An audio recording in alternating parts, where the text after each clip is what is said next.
बिस्मिल्लाहिर्रहमानिर्रहीम, अस्सलाम वालेकुम। ये जी आप सब जल्दी से होंगे, अल्लाह ताला आप लोग भी रखे।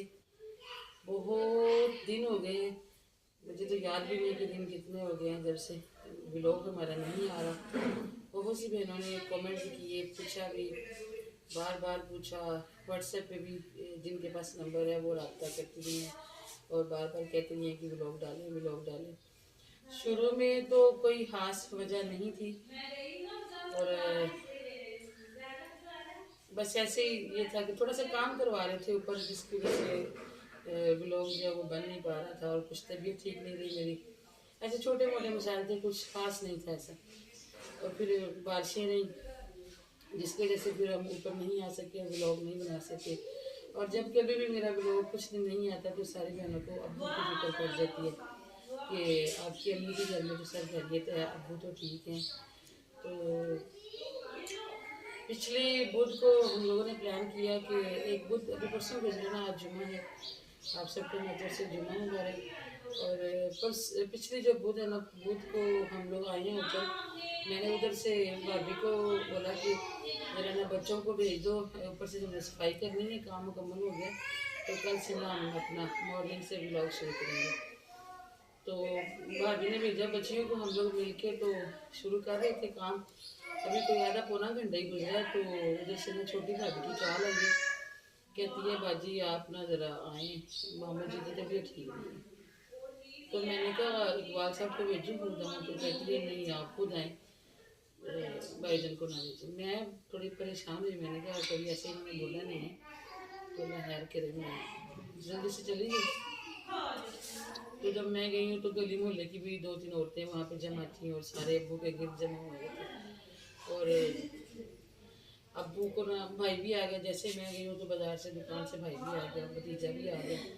और अब्बू को उठा के बिठाया तो मैं ऐसे साथ चार पे अब्बू के पास जाके बैठ गई।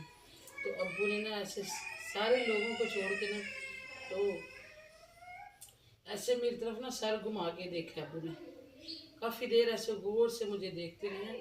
उस वक़्त उनकी आंखों में बिल्कुल नूर नहीं था, ऐसे लग नहीं रहा था कि आंखें हैं ठीक जैसे होती हैं, आई बॉल अलग होता है, वो चीज़ नहीं थी। सारा कुछ ऐसे मेल्ट हुआ हुआ था और मुझे ऐसे लग रहा था जैसे कोई मुजस्मा सा नहीं ऐसे मेरी तरफ मुँह कर रहे हैं।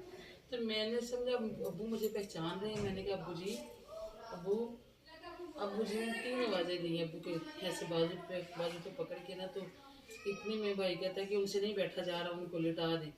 और जैसे ही लिटाया ना तो मैं तो उठी ना उस वक्त चारपाई से, तो मेरा मुंह दूसरी तरफ था, मैंने नहीं देखा। अम्मी कहती हैं कि अब्बू आपके ने ना अजीब से सांस ली, ऐसे बोला अल्लाह।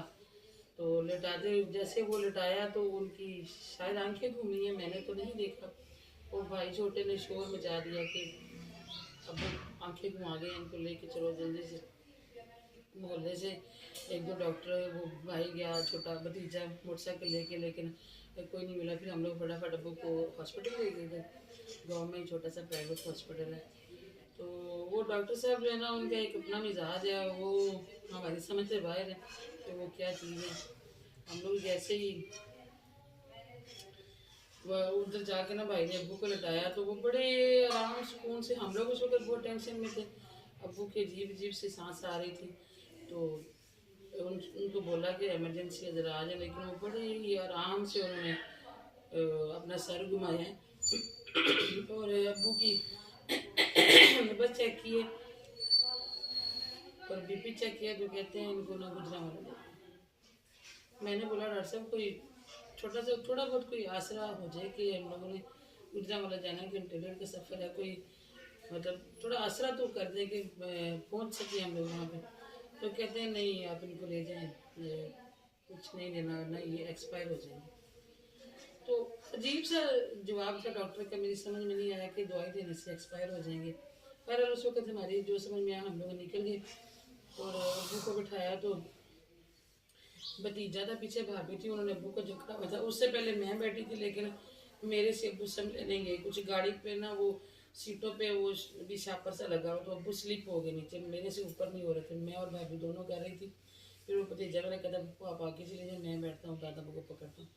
तो उसने फिर बाजू में लिया हुआ था, तो मैं पीछे घूम घूम के देख रही थी, लेकिन उस वक्त अब्बू की सांस चल रही थी और मैं भाभी से कहती हूँ चेक करें अब्बू की नब्ज चल रही है, सांस ले रहे हैं। तो मैंने भाभी से कहा कि अब्बू को ना दम करें साथ साथ, और मैं खुद भी फूक रही थी। और अब्बू को भाभी ने पानी भी पिलाया, दम करके पी गए। घर से 1 कप पूरा आबे जमजम का भी भाभी कहती हमने पिलाया और पी गए माशाल्लाह। और फिर हम लोग वहाँ से अब्बू को लेके तो इधर सिविल हॉस्पिटल है छोटा सा, तो भाई कहता फिर पहले वहाँ ले जाते हैं ताकि उनको थोड़ा बहुत आश्रय करें, तो उसके बाद फिर हम लोग आगे लेके जाएंगे।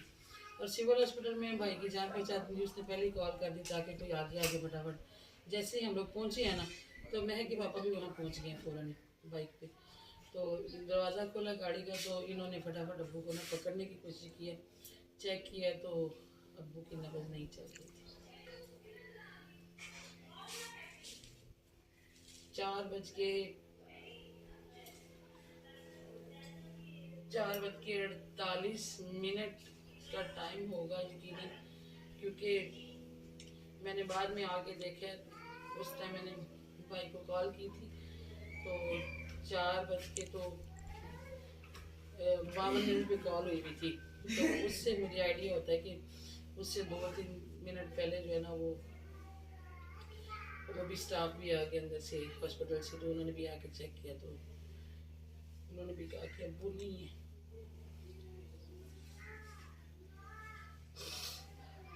4:48 का टाइम होगा जब अब्बू हमें छोड़ के चले गए 1 सितंबर को। और सेम इसी टाइम पे, आज से 3 साल पहले 2022 में हम लोग उम्र पे गए थे। अब्बू हमारे साथ थे, अल्लाह के घर गए थे और इस दफा अब्बू अल्लाह के पास चले गए उसी टाइम पे।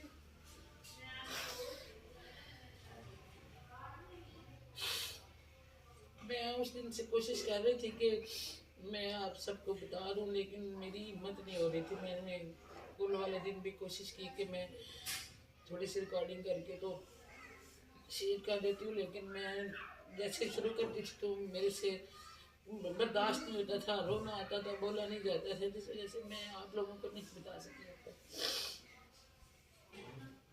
तो मैंने कहा, मेरी बहनें अक्सर पूछा करती थी कि अब्बू आपके ठीक है, अब्बू कैसे हैं, अम्मी कैसी हैं। तो अब्बू तो नहीं रहे जी, अल्लाह ताला ने अपने पास बुला लिया उनको। अल्लाह पाक उनकी अगली मंजिलें आसान करे, उनकी कब्र कुशादा करे, उनको जन्नतों में बेहतर करे। आप सबने मेरी अम्मी के लिए, मेरे अब्बू की मगफिरत के लिए ज़रूर दुआ करनी है। अम्मी जो है ना वो उस दिन से ऐसी गुमसुम पड़ी हुई है, कोई 58 साल का साथ, और इतना अच्छा साथ, कभी लड़े नहीं, झगड़े नहीं, कभी मेरे अब्बू ने किसी बात से रोका नहीं अम्मी को। और बहुत ही दोनों मियाँ भी बहुत ही सादा जिंदगी गुजारी है और बहुत हमल मिजाजी दोनों के मिजाज में। और अब मेरे के सारे लोग इतनी तारीफ कर रहे हैं, इतनी तारीफ कर रहे हैं। घर में बैठी औरतें, बाहर जनाजे पे, सब ने इतनी तारीफ किया कि इतने अच्छे थे। बेटियां गली मोहल्ले की कहती हैं, एक बच्ची कह रही थी, कहती है आप मैं तो कहती थी कि चाचा जी आप तो इतने प्यार से मुझे मिलते हैं, ऐसे तो कभी मेरा बाप भी मुझे नहीं मिला। कभी गली मोहल्ले में मिलते इतने प्यार से सर पे हाथ रखते थे, और इधर हाथ रखना और स्माइल करनी, हाल पूछना। तो अल्लाह पाक उनको जन्नत दे जी। मेरे भाई ने, भाइयों ने, भाभी ने, भाभीियों ने बल्कि बहुत केयर की अब्बू की, बहुत अच्छे तरीके से संभाला। एक ऐसे लागर बंदे को जो उठ के नहीं बैठ सकते, अपने हाथ से खा नहीं सकते, एंड पे कुछ ये हालात हो गए थे कि अब्बू किसी को नहीं पहचानते थे। कुछ अर्सा पहले तक तो पहचानते थे, लेकिन आज ही दिनों में ना अब्बू की बिल्कुल आंखें, कान, जुबान, जिसम, सारा जो हर चीज़ अब्बू की आहिस्ता आहिस्ता आहिस्ता आहिस्ता आहिस्ता कम होती होती होती होती एक दिन आया ख़त्म हो गई। अब्बू को कोई बीमारी नहीं थी, उनको एंड पे आके 1-2 दिन हल्का हल्का बुखार हुआ है या हल्की सी खांसी हुई है, उसी खांसी से सांस उखड़ी है और अल्लाह के पास चले गए। अल्लाह पाक उनको जन्नत दे।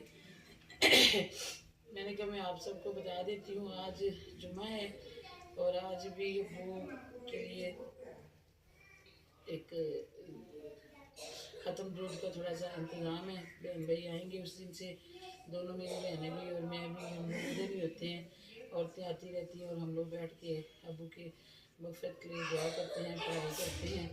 और आज इधर इकबाल साहब की भी फूफो और लोग सब आए हुए थे घर थे। मैं थोड़ी सी लेट हो गई, उधर से कॉल आ रही है कि आ जाओ जल्दी से। तो मैंने उधर जाना था, मैं निकल नहीं लगी हूँ तो मेरे जेब में आया कि मैं आप सबको बता दूँ, क्योंकि मैसेज बार बार कमेंट आ रहे हैं, बच्चे मुझे बताते हैं। मैंने तो मोबाइल ही नहीं पकड़ा ना काफ़ी दिन, मुझे पता ही नहीं था कि क्या हो रहा है क्या नहीं हो रहा है। क्योंकि वालदेन जितने भी बुजुर्ग हो जाए, जितने भी बूढ़े हो जाएं, उनका कोई नेमर बदल नहीं होता। बेशक वो चारपे पे पड़े होते, लेकिन ये तो था ना कि अबू हैं।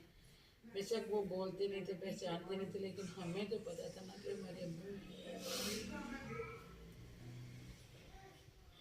अल्लाह पाक सबके वालदैन को जो दुनिया से जा चुके हैं, उन्हें जन्नतुल फिरदौस में आला मकाम अता करे। और अब हमारे अब्बू भी उसी लिस्ट में शामिल।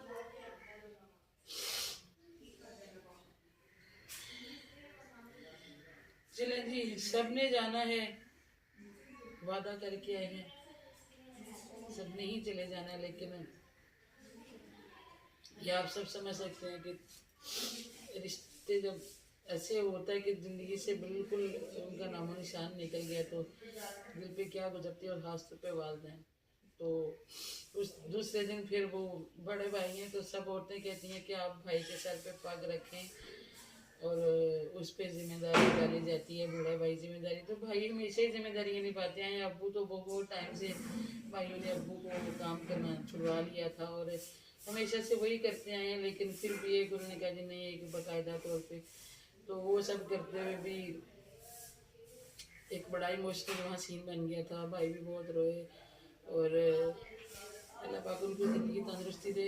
छोटा भाई है मेरा, तो वो मूवियों का काम करता है, बड़ा प्यारा बड़ा लाडला सा है। लेकिन उसने अब्बू की इतनी खिदमत की है ना, इतनी खिदमत की है कि हम लोग सोच भी नहीं सकते थे। वो खुद अपने हाथ से अब्बू के पैम्पर चेंज करता था, अब्बू को नहलाता था। दूसरे तीसरे दिन उसने, जिस दिन अब्बू दुनिया से गए हैं, उस दिन भी उसने सुबह उठ के अब्बू का हाथ किया है।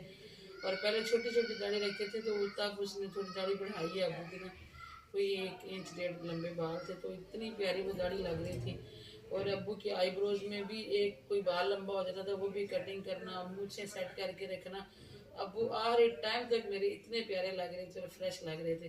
वो अपनी केयर करे ना करे, लेकिन अब्बू को फ्रेश लगता था। तो उसने भी बहुत अब्बू की केयर की है, बहुत खिदमत की है सभी ने। मतलब कल भी भाई बात कर रहे थे कि हम सब बहन भाई मुतमईन है कि सब ने अपना अपना जितनी हिम्मत रही है अपने अब्बू की खिदमत की है। और अल्लाह पाक उनको जन्नतों में जगह दे, अच्छी अच्छी लाइफ गुजार के वो दुनिया से गए हैं। सब बच्चे बच्चियाँ अपने घरों में सेट हैं, खुश हैं, आबाद हैं। और अल्लाह पाक उनको आगे भी उनकी ज़िंदगी उनकी रोशन करे। और यहाँ से भी वो खुशियाँ लेके गए हैं, सब कुछ एक भरे हुए वो क्या कहते हैं बगीचे में से गए हैं, खुश गए हैं, मुतमईन गए हैं दुनिया से भी। अल्लाह पाक उनको आगे भी ऐसे ही जो है उनकी कब्र को नूर करे, उनकी कब्र को शादा करे। और अब मैं कल भाई से बात कर रही थी, मैंने कहा अब्बू की ना काम के चक्कर में, मजदूरी के चक्कर में ना नमाजें काफ़ी कज़ा हुई हैं। तो हम सब बहन भाई मिल के अब्बू की नमाजें अदा करेंगे। तो आप सब दुआ कीजिएगा जी, हमें अल्लाह पाक की ये तौफीक दे कि हम अपने अब्बू की मगफिरत का ज़रिया बन सकें, उनके लिए तहाइफ उनको भेज सकें, इबादत कर सकें। और सब बच्चों को अल्लाह पाक हिदायत दे कि जिनके वालिदैन दुनिया में नहीं हैं, वो अपने बच्चों अपने वालिदैन की मगफिरत के लिए जो है वो ज़रिया बने। और ज़रूर किया करें, ज़रूर किया करें, वालिदैन के लिए यकीन करें कि ये नहीं मिलते और हम इनका देन दे नहीं सकते। जो कुछ उन्होंने हमारे लिए किया होता है ना, हम नहीं कर सकते। तो मेरी अम्मी के लिए भी दुआ कीजिएगा, अल्लाह पाक उनको सेहत दे और वो संभल जाएँ। अभी तक तो बहुत कुछ बोलती नहीं है, बस गुम सुम बैठी रहती हैं, बहुत कम बोलती, पहले कम बोलती थी, अब और भी जाती हैं। तो अभी मुझे जाना है, मुझे मेहमान भी बैठे हैं जी। मैं अभी ऊपर आई थी थोड़ा सा, मैंने कहा मैं आप सबको बता दूँ ताकि आप सब मेरे अब्बू के लिए दुआ करें। दुआ में याद रखिएगा जी। अल्लाह।